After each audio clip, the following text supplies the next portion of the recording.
And they're not going to have morning song. Go right to-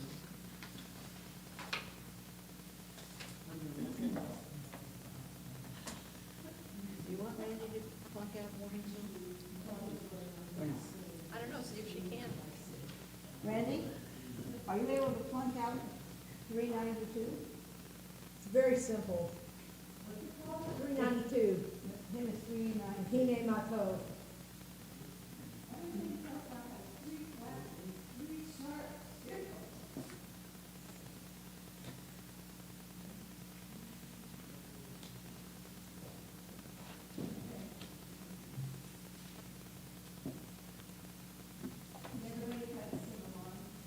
Well, we weren't really gonna, we No, weren't, you just plunk it, plunk it.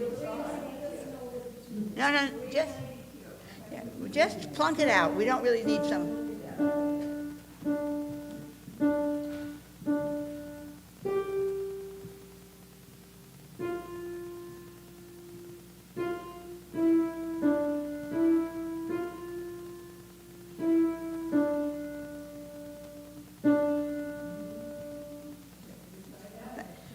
No, you don't have to sing it, that's enough.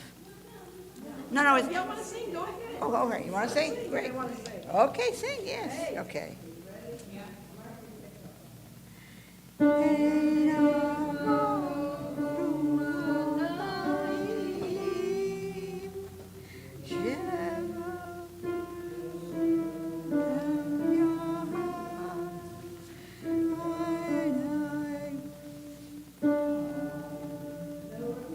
That's it.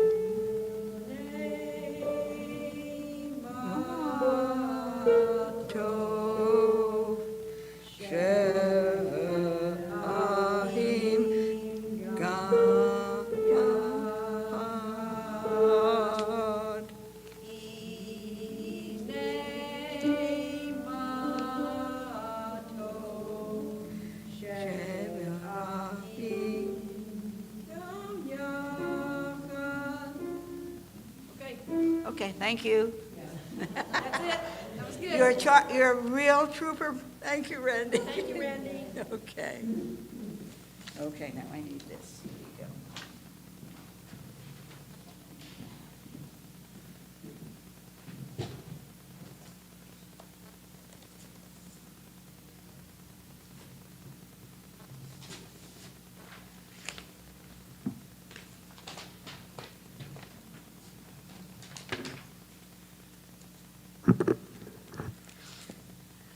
Welcome, all you intrepid travelers.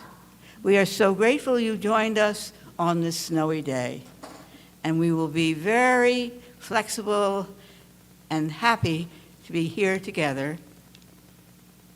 Welcome to the Unitarian Universalists of Southold, formerly the First Universalist Church of Southold.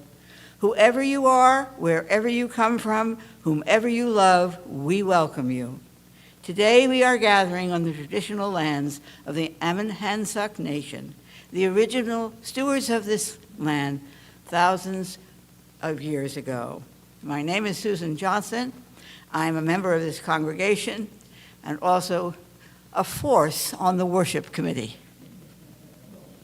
We are so glad to see you, whether you are visiting for the first time or come often. If you are not on our mailing or email list, please sign our guest book on the welcome desk as you enter from the parking lot. You will then receive the Free Spirit newsletter each month and hear about upcoming events.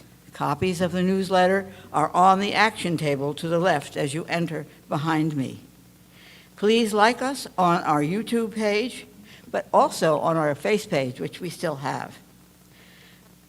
Our YouTube account is Unitarian Universalists of Southold. We stream our services there, and you can find past services archived. The action table has other information that you may find interesting. Also for your use are masks and hand sanitizer. We offer many ways to serve this community, from providing hospitality, flowers, ushering on Sunday mornings, to joining our social action and other committees. Please stay after the service for coffee, refreshments, and lively conversation.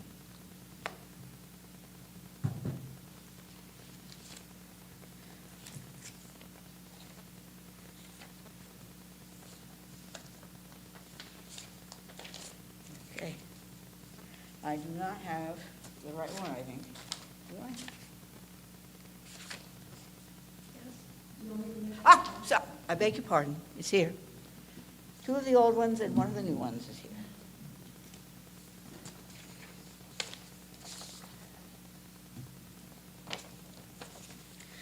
As you all know, we have become a very busy church and congregation and meeting place. We still have cards for the bingo game. Please, if you have not tried to fill out one, please do so. You will see we also have the holiday mitten tree. There are mittens on the back table and also on the little tree outside the office. If you wish to make a donation, please feel free to do so. It will both go to CAST and to us. So this afternoon, there's a North Fork Action Center party from 4 to 6. Please bring hand foods and come to have a good time with some wonderful people. December 16th is the weekly yoga meditation, an extraordinary experience if you haven't tried it.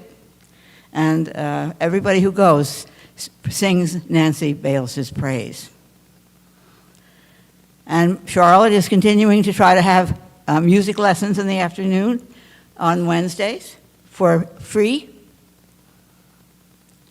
On the 17th of December, there will be a hybrid meeting for Social Change Now. It's based on the book that several of us have been reading, and it's very informative and very helpful to be together to discuss very important things that we need to do to make the world better.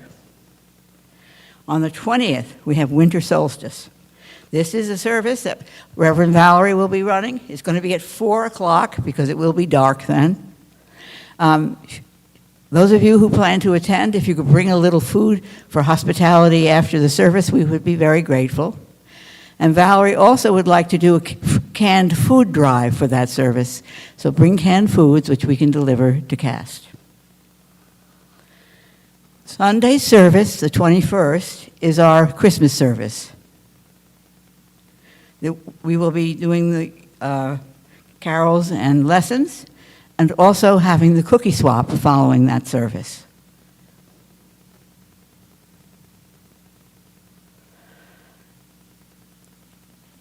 I guess that's it. Anybody else have any other announcements to make?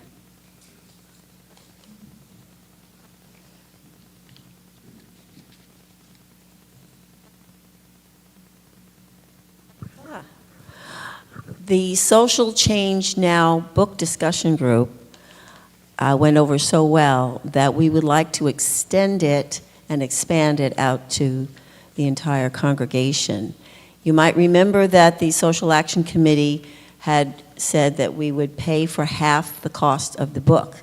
You actually do need, it is a workbook, and we encourage everybody to scribble and write all over it. It's about $20. You can order it through In Spirit, the UUA bookshop, and we will pay for half of that. So please do think about it. We could probably be starting it sometime in January. You'll be hearing more about it in probably the next newsletter. I think that's it. Susan, anybody? Nobody.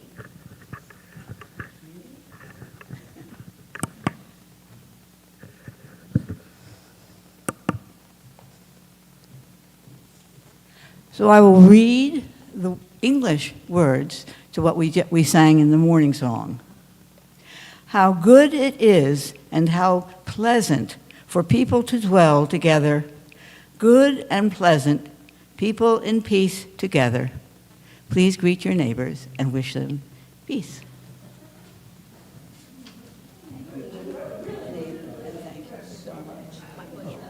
Totally, thank you.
apologize for it.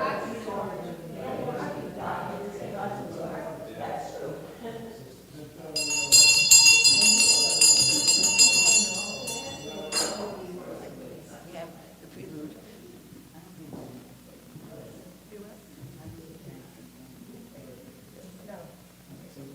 Yeah, I don't think that was the one for the last piece that we had picked for Charlotte. Yeah. So you go right to the. Ladies and gentlemen. Okay.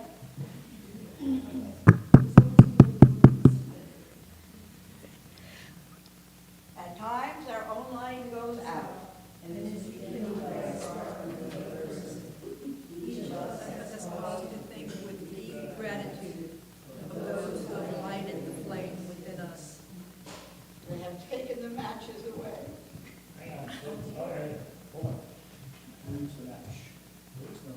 That's right. I should have checked. There you go.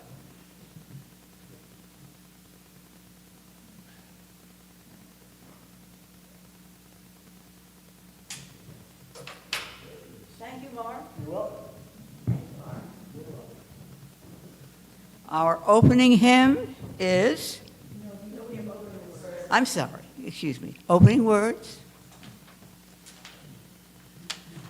Good morning. So I was thinking as we lit the chalice that tonight we'll light the first candle for Hanukkah, so we can just invoke that right now.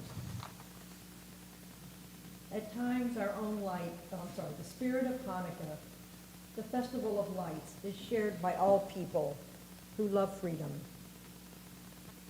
Now the opening hymn. We're going to sing Maoz Tzur. It's in your hymnal, 223. It's Rock of Ages in the English, not the tune that you probably think of when you think of Rock of Ages in the Christian hymnal. And we're going to sing all three verses, and you have a handout with the Hebrew.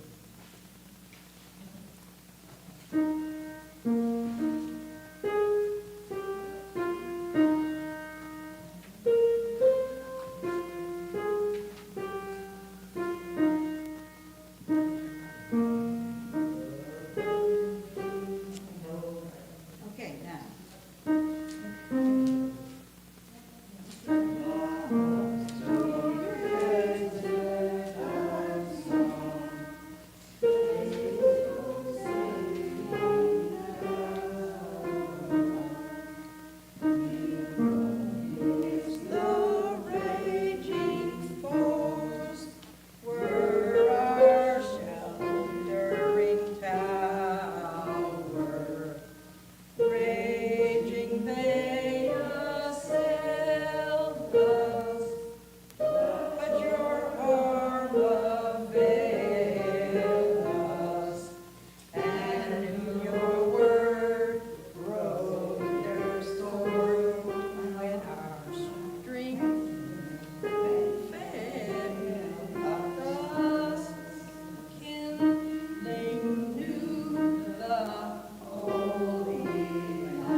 Our words of affirmation, words of Rabbi Abraham Joshua Heschel, which I've paraphrased a little bit. We are called to bring together the sparks to preserve single moments of radiance and keep them alive in our lives, to defy absurdity and despair, and to wait for the Holy One to say again, "Let there be light," and there will be light. And we will sing the doxology a cappella.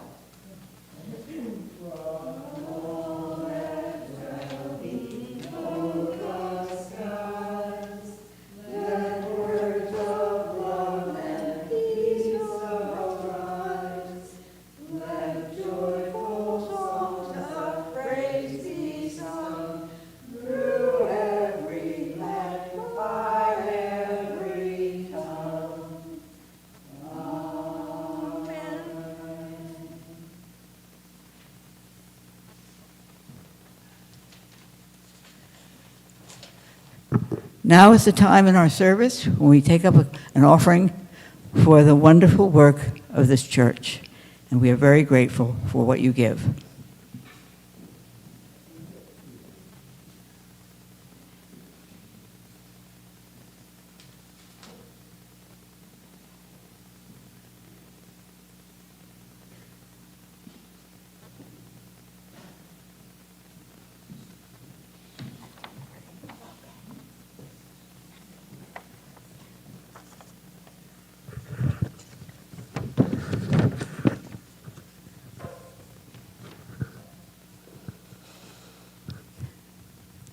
In this part of the service, we share stones of joy and concern.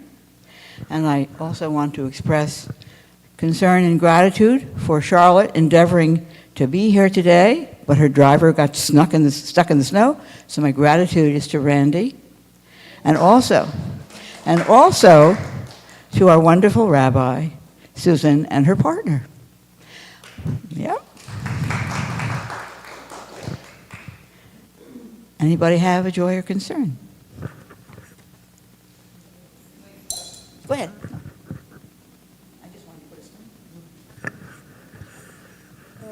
I attended a web event on Wednesday, and it was lovely. There were a lot of people, mostly women, selling things, and a few male attendees. It was very joyous. And there was one vendor who just happened to set up right next to my table, and she's a psychologist, and she was selling jewelry. And it was for everyday heroism, just enduring, being flexible, being resilient. And I thought it was such a lovely sentiment because, you know, there are big heroes in our lives, and then there's the everyday heroism of just getting out of bed and carrying on. So I just want to honor that.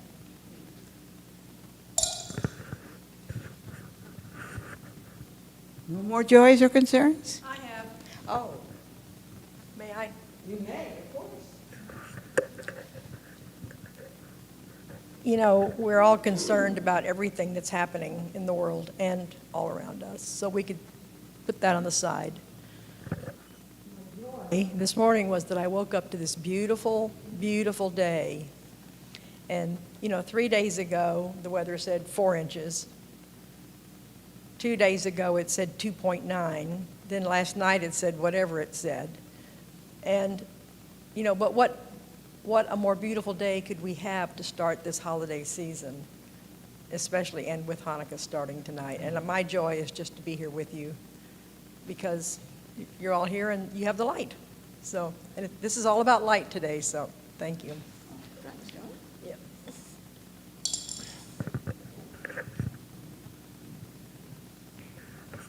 I just wanted to reiterate what Rabbi said. I woke up this morning and saw this, and I said, okay, winter's been knocking on our door with all that wind, knocking the door shut, and today said, okay, it's really here. I lived up in the Adirondacks for about 25 years, and we had snow about 8, 9, 10 months out of the year on the ground. This is fabulous. And as Someone usually says during service, for all those who cannot be here, we are all here together, particularly our elders and those who have gone before us.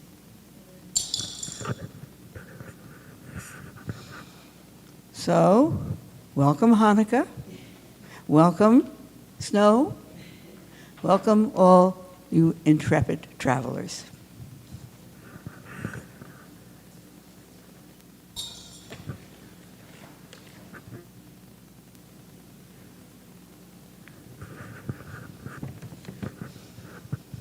Let us remember there are always joys and sorrows that go unspoken for many reasons.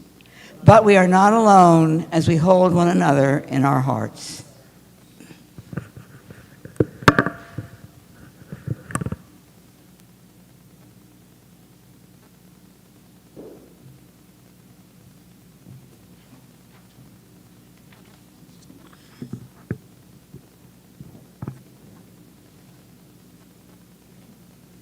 If you'll turn to 629 in your beautiful hymnal. I just want y'all to know I took almost every bit of this service out of your hymnal, which is really cool. So we're going to do this responsively. Number 629, Hanukkah Lights. Is everybody there? Okay. We gather in the chill of winter solstice, finding warmth from each other, nourishing hope where reason fails.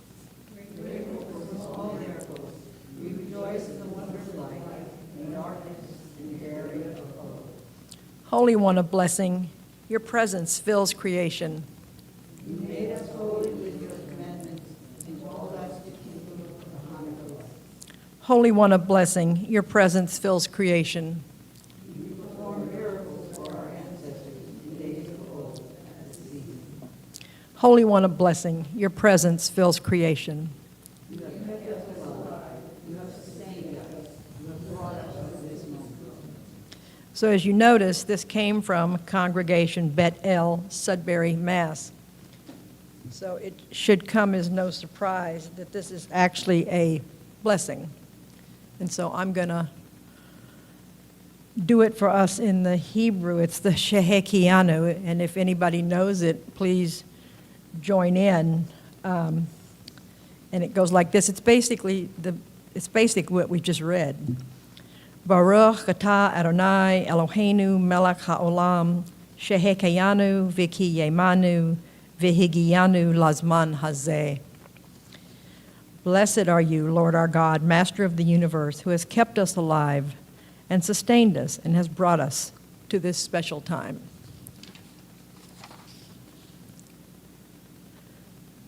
So we have another interlude music that we're not going to do that. No, that might be a hard one, Randy. So you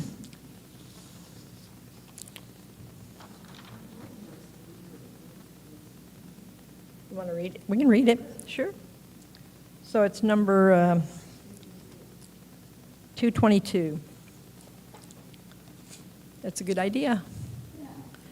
Like I said, I took everything out of this hymnal, basically, and some of these are classical pieces that Charlotte was going to play for us. It was going to be really beautiful, so I'm sorry we've missed that.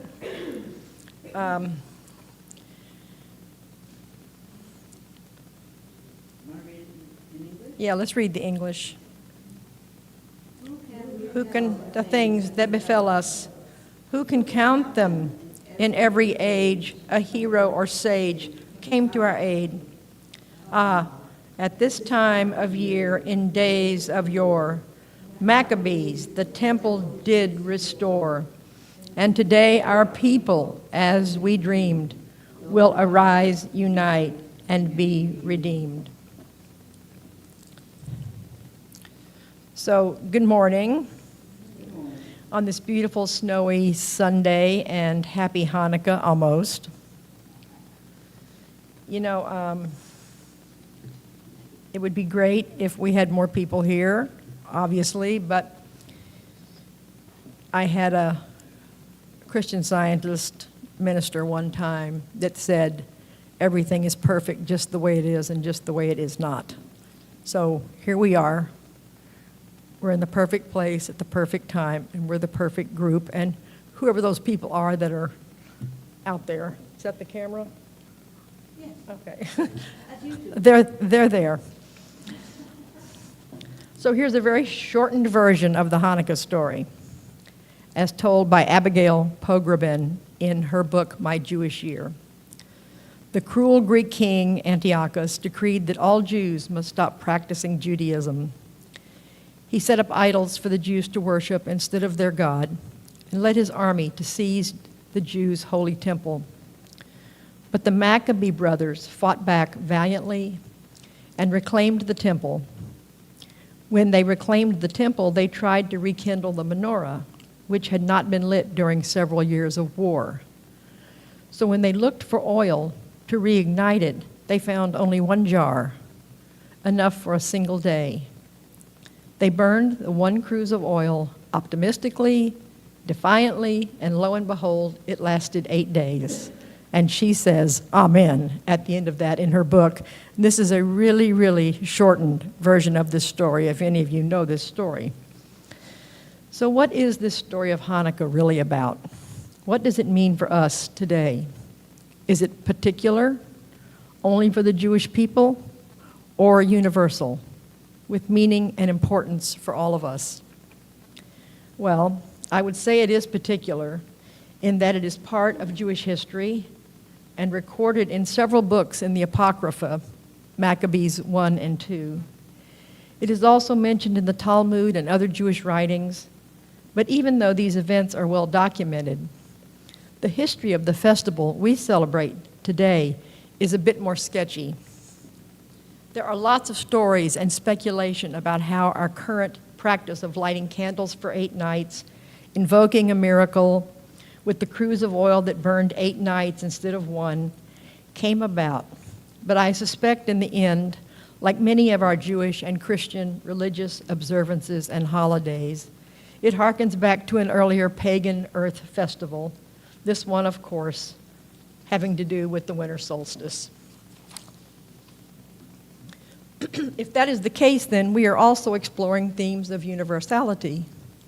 All people throughout time have been concerned with ideas about light and dark, the victory of good over evil, the return of the sun.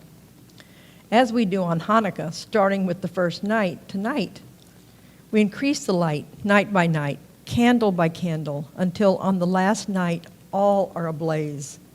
We resist. We push back against the dark, against fear, the unknown, and revel in the growing light, praying, hoping all the while for insight, clarity, and a fresh start, a new beginning, a new temple, a new spirit, and a renewed spirituality. The word Hanukkah in Hebrew literally means to dedicate. The Maccabees, after their military success, were committed to rededicating the temple in Jerusalem, the place where their people worshiped and served God. The rabbis of the Talmud were not so keen on the military aspect of this story, so they changed the observance over time to focus more on the miracle of the oil and the 8 nights of light, a more spiritual message. We are in a time, I believe, not so different than that early band of rebels trying to protect their families and their people's way of life from a foreign invader and influence. Our threat today is from and influenced from without and from within. Emma Lazarus was an American author and activist involved in aiding refugees to New York who had fled anti-Semitic pogroms in Eastern Europe. In 1883, she wrote the sonnet, The New Colossus, containing these words that are now inscribed on the Statue of Liberty. Give me your tired, your poor, your huddled masses, yearning to breathe free, the wretched refuse of your teeming shore. Send these, the homeless, tempest-tossed, to me. I lift my lamp beside the golden door. Today we have a gold-gilded Oval Office at the White House, but not much of a golden door for the refugees fleeing persecution and trying to breathe free in our country. Thinking back to Reverend Valerie's talk last week with her focus on our current political situation, this group for sure is resisting the tyranny of our current administration. Our White House, our national temple, and the policies coming out of it are unrecognizable to many of us. We are alarmed, we are incensed, we are angry and ashamed, and want to fight with every fiber of our being for our rights and the rights of others.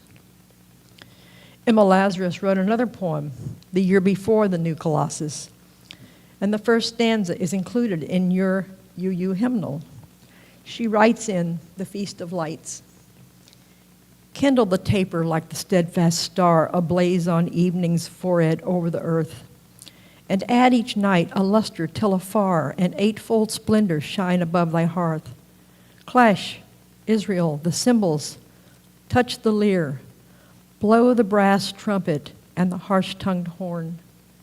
Chant psalms of victory till the heart take fire, the Maccabean spirit leap newborn." We want to be like the Maccabees. We want to do something. We want to save our country, at least the values we think should define our country. We want to be the resistance to everything that we think does not represent us. We want to clean out the temple and rededicate it.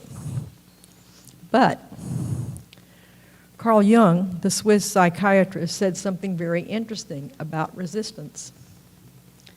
What we resist persists. Not only persists, but will grow in size. If that is the case, then what is the correct response to this challenging time we are in? Clearly, we must stand up to all forms of injustice. But how? Last week, Reverend Valerie, in her talk titled, "In My Joy is My Resistance," said, "Resisting despair, resisting hopelessness is a choice." Senior Rabbi Emeriti Sharon Kleinbaum of Congregation Beit Simchat Torah in New York City is spreading the same message. Shine the Light, a signature program of Beacon for Democracy, is a growing movement connecting people of all faiths and secular backgrounds to stand for compassionate democracy and reject cruelty, fear, and despair. The website instructs, every Thursday, make your voice visible wherever you live. Make a sign. Step outside for just half an hour and stand up for the democracy you want to see. Invite your friends. Bring your signs to your front steps, your street corner, a bus stop, or a park where people will see you. You are part of a movement. Together, we are beacons of light. This is resistance, yes, but with a heart and a positive message, not railing against what we don't want, but an affirmation for what we do want. The website continues, when you make your voice visible, you influence those who walk or drive by. This is a simple weekly half hour of meaningful action. You'll be surprised who waves, honks, or joins you. You'll strengthen and make new connections to your neighbors.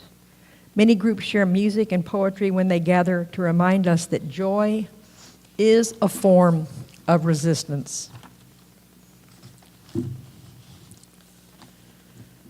A recurring theme, is there another way to fight fascism, tyranny, despotism, the breakdown of civility in our society? Surely hopelessness, despair, fear, and anger will not help us in our endeavors. So what else? To what do we rededicate ourselves? We light the candles. We become the light. We practice radical hospitality, compassion, and love for our neighbors, those we agree with and those we don't. We choose joy. In the beautiful book, Seasons of Our Joy, Rabbi Arthur Waskow, recently deceased, may his memory be a blessing, writes, The single bottle of oil symbolized the last irreducible minimum of spiritual light and creativity within the Jewish people, still there in its worst moments of apathy and idolatry.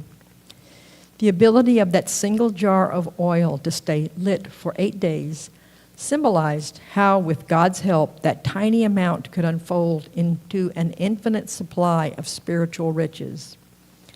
Infinite because the 8th day stood for infinity.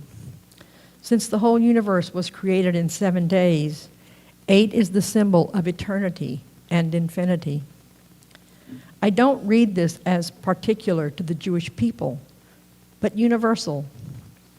On some level, we collectively are suffering the same thing Rabbi Waskow describes: apathy, a diminishment of spiritual light and creativity. We are shocked, lost, searching for answers to the situation in which we find ourselves. From Treasures of Hanukkah by Yukorn Publishing, and again paraphrased by me. The menorah is a symbol of faith and history for all of us. And through its tiny flickering lights, our collective troubles we see, the weak that fought the forces of the powerful tyranny, the triumph of right over might, our final victory. This Hanukkah, in this season of rededication, what will we choose? Let us rededicate ourselves to the light in you and the light in each other. Let us choose joy. Let us be the light that burned 8 nights instead of 1. Again, from your hymnal. With joy we claim the growing light, advancing thought and widening view, the larger freedom, clearer sight, which from the old unfold the new. Our time together in this talk I dedicate to peace. May you experience more love, peace, happiness, and especially joy during this holiday season and beyond. Thank you for inviting me.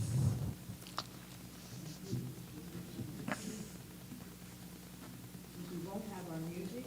You can have a moment of silence, and then Rabbi Lipson will give a brief reading and sing a hymn. Well, I have my words. Yeah, the words for the meditation. We're not going to have the music for the meditation, but I have words. A candle is a small thing, but one candle can light another. And see how its own light increases as a candle gives its flame to the other. You are such a light. The words of Moshe Davis. Please take a moment for silent reflection.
Our closing hymn is 221, Light One Candle.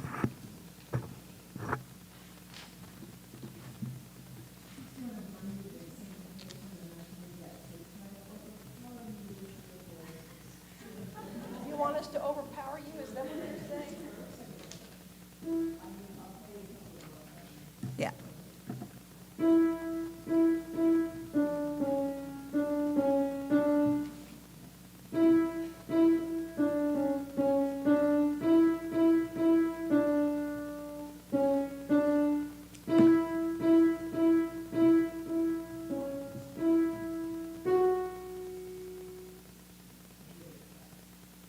Light one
stanzas. Ah, very good. And that we, at the end, we sing the chorus. Okay. Okay?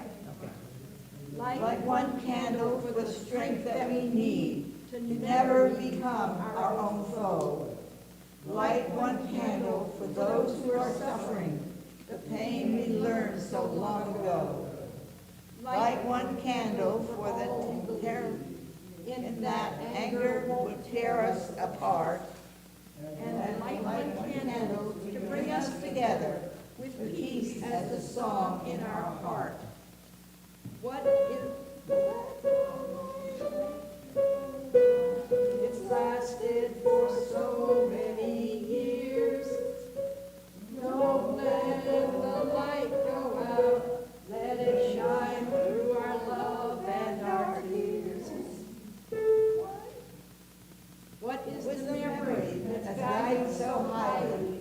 We keep it alive in that flame. What's the commitment to those who have died? When we cry out, they've not died in vain. Have we come this far, always believing that justice would somehow prevail? And this is the burden, and this is the promise, and this is why we will not fail. Don't let the light go out, it's lasted for so many years. Don't let the light go out, let it shine through our love and our tears. Good job, Randy, thank you. Very good. Closing words of Libby Esther. The lights of the Hanukkah menorah that we kindle in our homes are a reminder both of the menorah in the temple in Jerusalem and the light that shines brightly within each one of us. For as it says in Proverbs 20:27, the candle of God is the soul of man.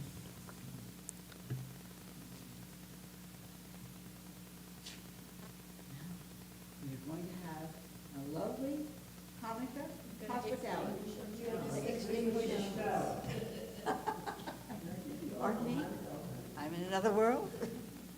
Mark, may I have your assist? Oh, yeah, I don't need it.